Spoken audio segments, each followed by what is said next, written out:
શું પ્લાન્ટર ફેસિયાટિસમાં વજન ઘટાડવાથી કોઈ પણ ફાયદો મળી શકે? હા, અવશ્ય.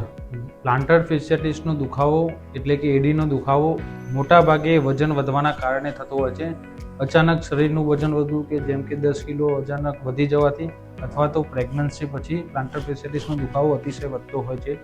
એટલે કે શરીરના દુખાવા એટલે કે શરીરનું વજન, જો તમારું વજન 10 કિલો જે હોવું જોઈએ એના કરતાં 10 કિલો વજન વધારે હોય તો એડી પર 50 કિલોથી વધારે વજન પડતું હોય છે. અને નોર્મલી કોઈ પણ માણસ દિવસના 2000થી વધારે સ્ટેપ ચાલતો હોય છે. તો આવા કેસમાં એક વ્યક્તિના એક એડી પર દિવસનું 100 ટનથી વધારે વજન પડતું હોય છે.